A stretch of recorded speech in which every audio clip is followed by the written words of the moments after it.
So thank you for joining us this morning. A lot going on, so we appreciate you expressing some interest in this study. The purpose of today is to give you some context about the downtown congestion pricing study that the Transportation Authority is leading. And with you today to present are some of the staff members that are leading that study. I'll do introductions in just a second. But what we're going to go over today is a discussion about why we're studying congestion pricing, where we are in the congestion pricing study. We'll discuss how the public can give their feedback on the study. And then, of course, we'll have lots of time for your Q&A. We're going to go through a PowerPoint to start us off, and we can provide you copies of the PowerPoint afterward. We will also make sure you have a link to the website for our study. And a little bit later today, hopefully right after this press conference or press briefing, we'll have a press release as well with some more information. Since there's so few of us, I don't think we'll have to do the raise hand feature. I think we can just have a Q&A after. So let me do some quick introductions. My name is Eric Young. I'm the Communications Director at the San Francisco County Transportation Authority. Also with us today is Colin Dental Post. He is the project manager and helping to lead the congestion pricing study. Rachel Hyatt is also a planner at the Transportation Authority. She's on hand to answer questions as well. And we have other members of the communications staff with us, Kim Venegas and Paige Miller. So that's who all is here. And Colin, why don't you start off with your presentation, and then we can get into Q&A. Oh, and I'm sorry, one last housekeeping point. Sorry, Colin. We are recording this session. We had a request by a reporter or two. They wanted to be able to check in on it later.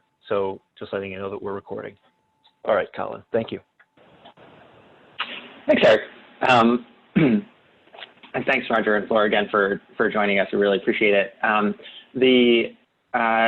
So I'm going to give this overview and look forward to your questions. The downtown congestion pricing study, I think you may know, we launched last year, and so we're now getting started with a major round of engagement. We had postponed it from due to the pandemic when it first started, but we've now adjusted our approach to a virtual approach that Eric can talk a little bit more about. So that's why we are relaunching it now, and we're really thinking here about the future after the pandemic. So I'll talk a little bit about that. As we know, the pandemic has really changed everyone's lives and livelihoods, and everyone's trying to stay safe and healthy, and so that has really raised questions as we were continuing with the congestion pricing study in the spring about how we should do that, and frankly whether we should do that. And thinking about that and talking about it with a lot of key stakeholders, and especially with folks in groups that are concerned about equity and communities of color and low-income communities that we have on our policy advisory committee, there was a lot of interest in continuing to think about a future after the pandemic. And we don't, of course, know exactly what that would look like, but we do know that when congestion had reached record levels in 2019, there were a lot of negative impacts that resulted from having too many cars on the road. And we are anticipating that our economy will again be resilient as it has been in the past, and that congestion will return along with it if we don't do something about it. So the work we do now can help us plan and prepare for that recovery so that we don't repeat the problems that we saw when congestion was at record levels as recently as the beginning of this year. And so we want to be thinking about that now. And with that in mind, what we're looking at now is what congestion looked like in 2019. You can see that it's really concentrated in the northeast part of the city, in downtown and Soma especially. And that, of course, is also the core of where our transit system is, and so it gets impacted as well. There are three main reasons that congestion grew rapidly and reached record levels between 2010 and 2019. And the reasons for that growth, according to a different study that we have done, are about half of it was growth in both population and our economy, so more jobs, and people when they're living and working here are making more trips, and many of them, of course, are driving. And the other half of the increased congestion between 2010 and 2019 was due to demand for travel by ride-hail vehicles like Uber and Lyft, which further increased the number of car trips on our streets. And we also know, of course, that congestion affects everyone in different ways, and whether it's people experiencing delay when driving or on the bus, trying to get home, to work, to medical appointments, the pollution it generates, the crashes that result, and all of this especially impacts the health and quality of life in the neighborhoods where congestion is worst. So it can mean if you're on the bus that your trip is delayed in traffic, and that's why average bus speeds downtown were just 6 miles per hour in 2019. It can also delay your trip if you're driving. And a study showed that people driving in our region were spending 100 hours a year stuck in traffic in 2019. If you're walking, you're more likely to be injured or killed with having more cars on the road. And you might also just have to deal with things like drivers blocking crosswalks, making it harder to get around. The same thing if you're biking, you're also dealing with that congestion and more likely to have be injured or killed. And of course, this is Market Street, which has changed with the closure to private vehicles, but it would still be the case in other parts of the city as well. In neighborhoods downtown, if you're living or working there, there's the air pollution, the noise, and those are all concentrated in those downtown neighborhoods. And for businesses, it can mean delays and costs for deliveries and having to pay more, having to figure out when are good times to get those deliveries. But the effects are most disproportionately felt by low-income communities and communities of color for a number of reasons. They're first more likely to be riding the bus, which gets stuck in car traffic and is moving even slower than cars. Folks tend to be living in areas with higher rates of traffic collisions. So what you can see here in this map is the orange are the streets with the highest rates of traffic injuries and fatalities, our Vision Zero high injury network. And in purple are communities of concern. So these are neighborhoods with higher numbers of folks who are in communities of color and low-income communities in particular, as well as other groups that are historically underinvested. And you can see that there's a lot of overlap there between where all of the collisions are, where the congestion was in the previous map, and where those communities live. And so these folks also are more likely to have impacts from health, like asthma, and also to spend a disproportionate amount of their income on transportation, especially for people who drive. So the city did a number of things to try to address congestion when it was at its peak, and that includes things like deploying parking control officers and also trying to encourage people to shift to modes that use our street space more efficiently, including transit, walking, and biking. The SF Park program to help better manage parking so people aren't circling the block and double parking as much, and installing things like transit-only lanes, protected bike lanes, and taxing ride-hail trips to fund improvements to transit, walking, and biking. But all of that wasn't enough, and this photo shows an example of that. There's actually a bus lane in this photo on Mission Street, but there are so many cars in the bus lane trying to turn right that the bus is still stuck in traffic and actually using the other lane. So this really illustrates that even when we've put in some of the infrastructure that's supposed to help transit, walking, and biking, it is hard to make that work as it's supposed to if there are too many cars on our streets. So that brings us to the main point, which is in order to really make our transit, walking, and bike improvements work, we need to reduce the number of cars when the economy recovers. And that means we need to try to move more people in fewer vehicles. We still want the same number of people coming downtown. We just want to move them in and out and around downtown more efficiently. And so that brings us to the idea of incentives. And so this downtown congestion pricing study is studying this idea called congestion pricing, which is charging a fee to drive downtown during busy hours and using that to help keep traffic moving. And when traffic returns, we could reduce the number of cars driving during peak times, and we can also include subsidies and discounts and incentives as well as investments as part of the program. This is already in use in a number of cities around the world, particularly in European cities like London and Stockholm. And New York was the first American city to approve a congestion pricing program, and they're still working out the details of that. In London, when this was implemented in 2003, along with increased transit service, the program resulted in significantly reduced traffic congestion, much more transit ridership, and also reduced greenhouse gas emissions. They actually temporarily suspended their congestion pricing program at the beginning of the pandemic, when there wasn't congestion on the streets, and then reinstated it when congestion started returning. So it just illustrates that these programs can be flexible to respond as circumstances change. Stockholm had similar benefits in terms of reduced traffic congestion, increased transit ridership, and reduced greenhouse gas emissions when it was implemented as a pilot in 2006.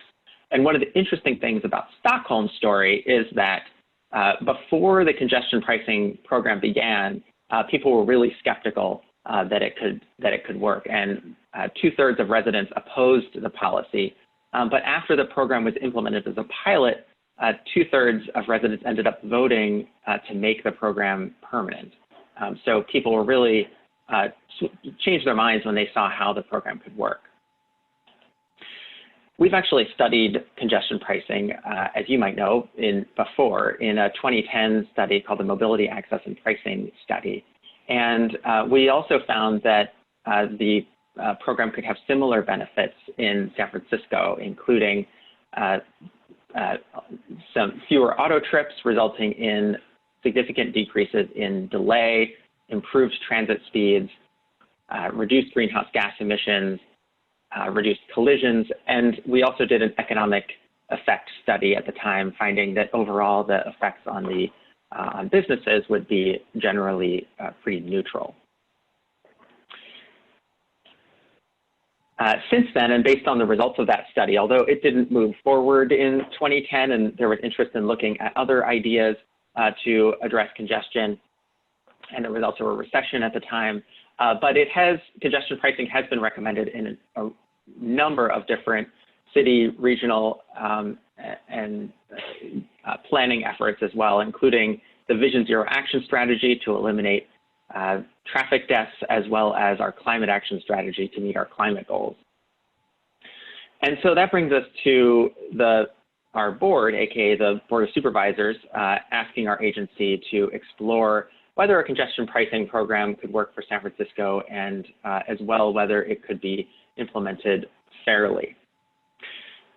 So we started off with looking at some data, and one of the key findings, we looked at who is actually driving into the northeast part of San Francisco during peak hours on weekdays. And what we found is that the vast majority are actually coming from within San Francisco itself. And actually, just to correct myself here, this is daily trips, not just the peak here. So apologies.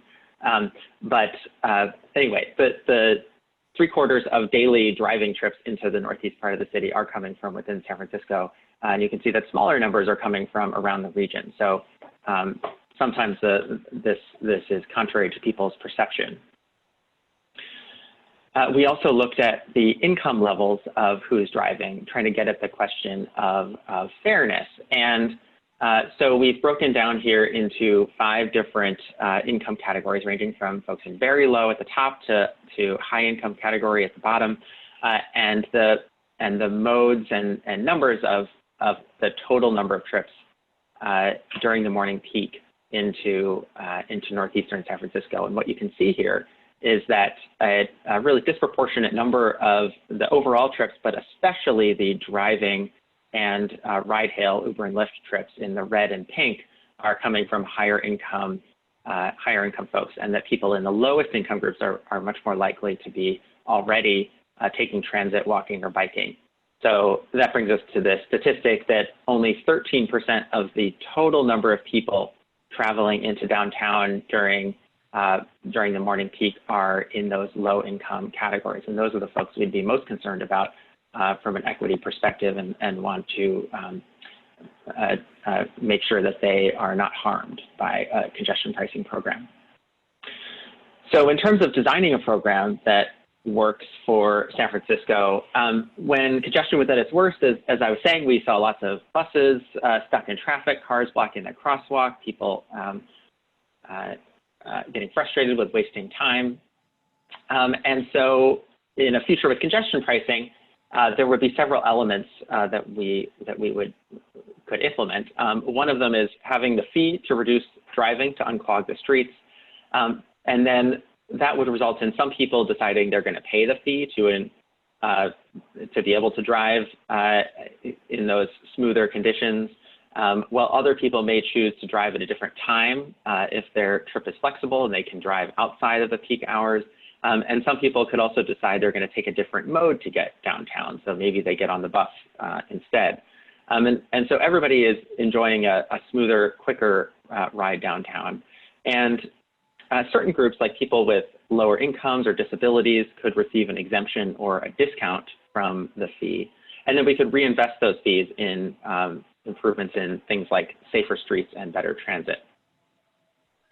And so we have an overall target for the program that we established to reduce vehicle trips downtown by at least 15% from 2019 levels during peak periods. And that, we think, could bring us, help us achieve our 4 key goals of a congestion pricing program: to get traffic moving, increase safety, clean the air, and advance equity. And so going through what we mean there, when we're talking about getting traffic moving, we're thinking about getting both people and goods where they need to go, specifically reducing the amount of traffic delay and speeding up buses. And we also want to do this without reducing the number of people traveling downtown. So we want to keep everybody coming downtown, just in these more efficient ways.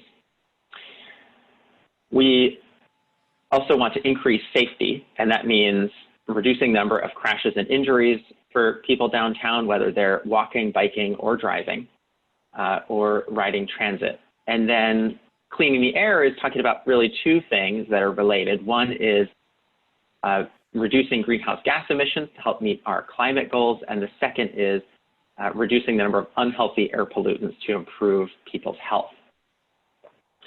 And our 4th goal is to advance equity, and by that we mean prioritizing transit and making it easier for low-income communities and communities of color to get downtown. So that means we would prioritize our travel, safety, and clean air improvements for the people who need them most, and also prioritize program discounts and revenue towards those historically underinvested communities. So that brings us to what a program could look like in a little more detail, and some of the analysis we've been doing so far to see what kinds of scenarios could help meet our study goals. So the congestion pricing zone that we have been considering so far is we're looking at the northeastern part of San Francisco, including downtown and Soma, and also some of the surrounding congested neighborhoods. So you can see we're really targeting the most congested streets here, as well as we want to make sure that we are encompassing all of the freeway ramps so that people wouldn't just switch from one freeway ramp to another and congest a different ramp. And then we also want to have boundaries that would be easy for people to understand so that they're not zigzagging all over the place. So these boundaries could certainly be flexible, and one of the things we want to get input on as we do this outreach we're launching now is what exactly those people would want to see with those boundaries and how they would interact with different neighborhoods. We've also looked at a number of scenarios so far, and we're continuing to look at more scenarios. But one of the things we've found so far is that an inbound configuration of pricing would work best. And what that means is people would only pay a fee to cross into the northeastern congestion zone or the downtown congestion zone during peak hours. So there would not be a fee then to drive out of the zone or around within the zone. And the package would also include a 20 to 25% transit increase, which would be more than enough to make sure that we accommodate folks who would be switching from driving to transit. And then we're also considering an option of having a fee that would be both inbound and outbound fee across that cordon. So that could be a little lower, but then you'd have to pay it twice if you cross during peak times in a round trip in both directions.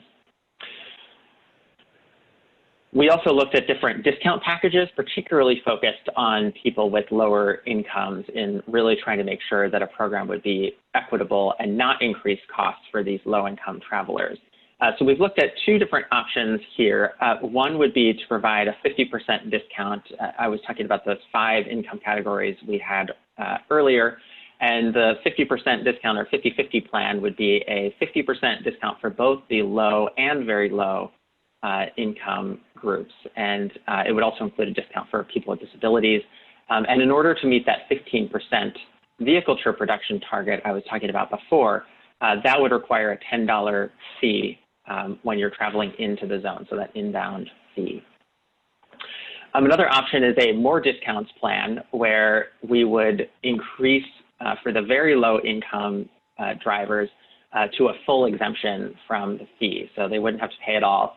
The next up, the lowest income, or the low income category would have a 50% discount. And in order to meet that 15% overall vehicle trip reduction, that would require a $12 fee. And that would also include that same discount for people with disabilities. So these are some of the options we found would best both meet the target of reducing vehicle trips and also actually reduce costs for people in the very low, the lowest income categories. We're also looking at other potential discounts and options, things like you could have a discount for people who are residents of the congestion zone. You could have one for people who have already paid a bridge toll. You could have a cap so that people who are making, say, several round trips don't have to have a daily maximum of how much they would pay. And we also are looking at the idea of transit discounts. So could we make transit less expensive for people in those low or very low income categories? And I'm sorry, I didn't move the slide forward there. So this is our schedule for this study, and we are currently in about step 4 here. So we've done a lot of the work I've talked about so far, and as we are in step 4, we're looking to really define some more detailed scenarios for further analysis and discussion. And so that's the info we're seeking to gather now, is what should be in those scenarios. And then as we move later in the fall, we're going to be analyzing those scenarios. Then in the winter, we're going to do another round of outreach where we ask for input, we share the results of the analysis, ask for input on what our recommendation should be. And our goal is to come back to our board with a recommendation in the spring. That wouldn't be the implementation point for sure. There would be at least a couple of years out before we could implement a congestion pricing study, even if the conditions were appropriate. And so after a Transportation Authority Board vote, if they directed us to continue with further work, we'd still need to also get state legislation to authorize a program. We'd also need to do a lot of work to develop detailed policy and system designs. That would involve a lot of community outreach as well. and then that would all precede when we could implement a program. So at this point, we are launching this public outreach round, and we're really trying to get input through lots of different ways. We want to direct people to our website where people can play. We have an online game that we've been using with community groups, and we want to invite people to the public to participate as well. And that is a game where you can trade off between, you can design your own congestion pricing program by managing the trade-offs and between different elements like the fee and investments and different discounts and exemption options, so people can tell us what their priorities would be. We also have a text message system, and we can give you a little more detail about that if you're interested, where people can text and play or give similar input via a text system for people who don't have great digital access. We also have a virtual and telephone town hall coming up next week, and we can give you more details on that. And then we're also doing presentations for community groups as well. And this is all kind of on top of some of the outreach we've been doing so far, and that will continue with our Policy Advisory Committee, which has neighborhood, business, advocacy, and community representatives. So those are public meetings that have been going on throughout the study and will continue, and they advise us as we go forward. So we have lots of different ways for people to give input, and we're really hoping that people will engage with this as we look toward a future in a few years where we want to keep congestion from coming back to the levels it did before. So that concludes the presentation, and at this point I think we're happy. I don't know if Eric or anybody else wants to add anything, but I think we're looking forward to further discussing your questions. Colin, thank you very much for going over all that. So a lot of information, and as I said before, we can share that deck with you after, and love to open it up to any questions that either Flora or Roger have. Sure, I want to ask a question. Thank you, please. Yeah, so because in the pandemic time, people usually don't drive anymore and there are less transportation. Did you have any new findings in this special time that you can learn from during the, in this special time? So just to clarify, findings on travel behavior amid the pandemic? Mm-hmm. And how this influence like your future plan? Colin, you want me to start the answer there? So we are tracking congestion levels on a roughly week-by-week basis. And I can direct you to a website where we have more information on that. And what we did is we tracked congestion levels before the stay-at-home orders went in place and then after, so that you can see on a citywide basis how traffic congestion changed. I think maybe that gets to some of your question. Did you have more specifics on that? Well, I can maybe offer some thoughts, Flora. So we don't know how traffic patterns are going to maybe permanently change even as the economy moves and recovers from this pandemic. So right now, clearly, traffic patterns are drastically different. As Eric mentioned, we are monitoring them and seeing congestion start to come back in little pockets, but we don't know what changes will be permanent and in what ways congestion may return worse, or maybe there'll be less traffic because more people will be working from home. We just don't know, but we are monitoring, and we will use the data that we're collecting to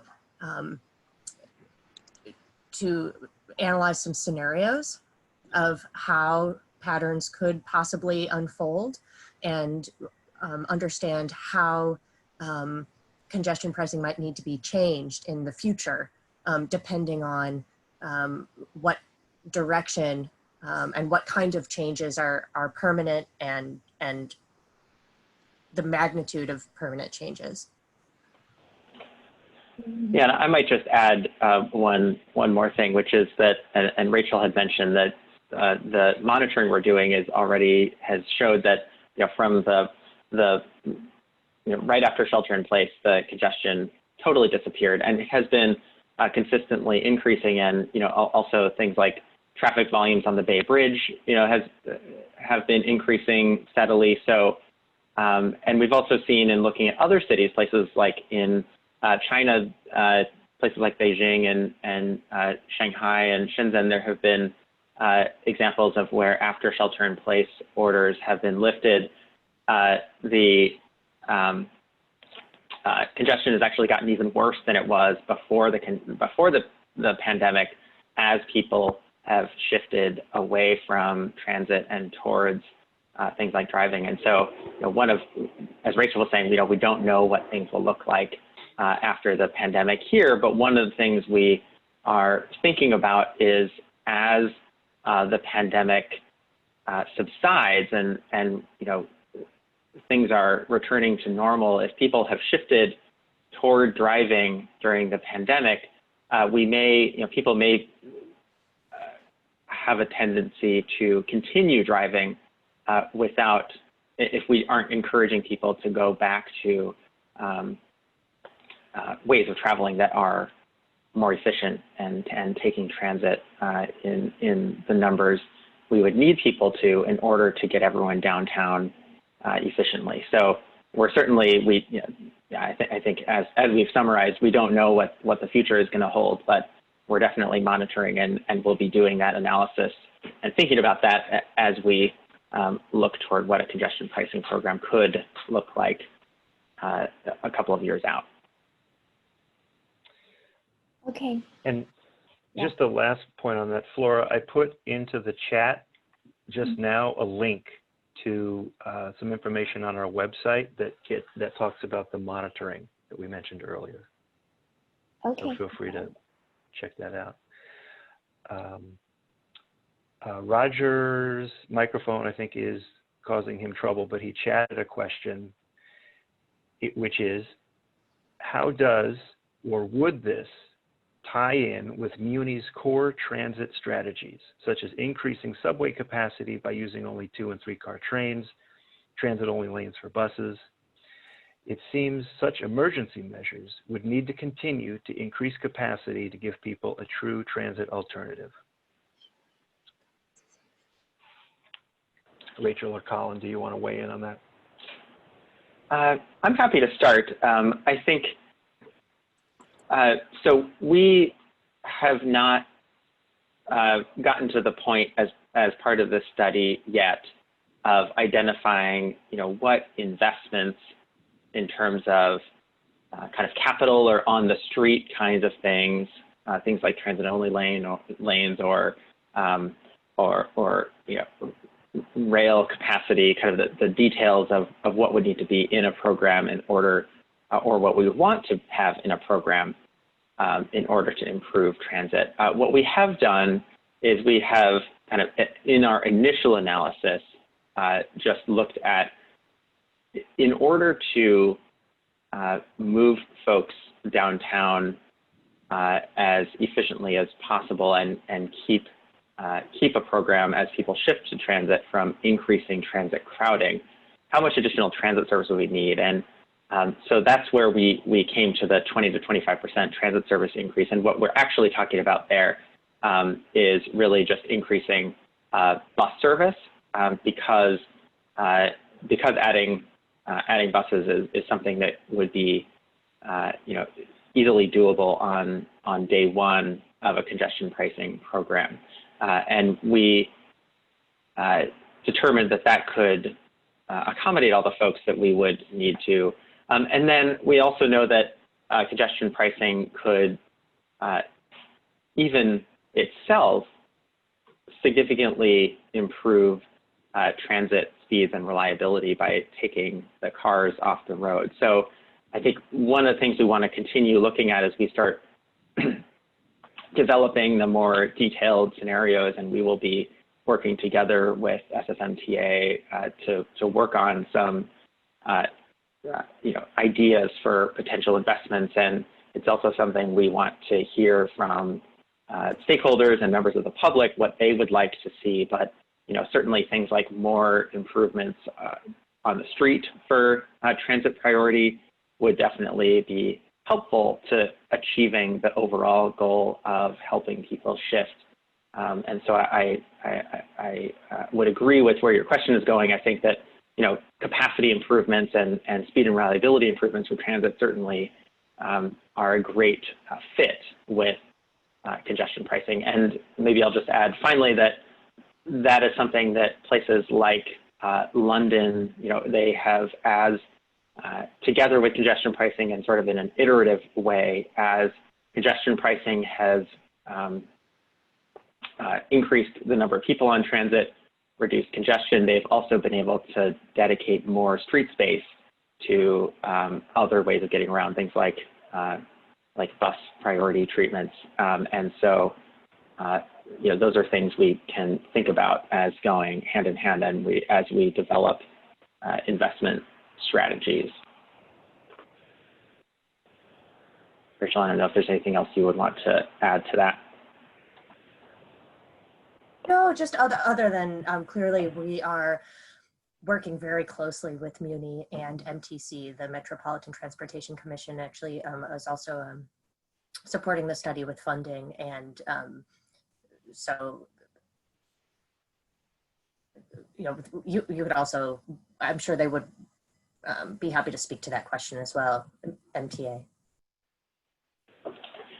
Yeah, yes, good point. Yeah, and both agencies are part of our kind of extended project team.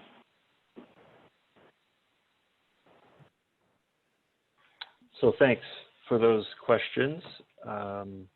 Yeah, just want to keep it open to Flora and Roger for anything else that you'd like to discuss or ask us about. Yeah, I will add question later if I find. Okay. Roger, anything else you want to discuss or go into more detail?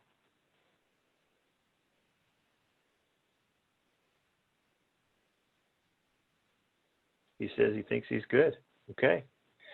Okay, well, with that, seems that your initial questions have, we've given you responses to. So you know how to get in touch with me. I welcome you to reach out for anything more that you need or any other questions. Please do that at any time. And again, thank you for giving us this time this morning. Appreciate your interest in the work, and we will be in touch. Thanks, Larry. Thanks, everybody. Thank you. Thank you. Mm-hmm.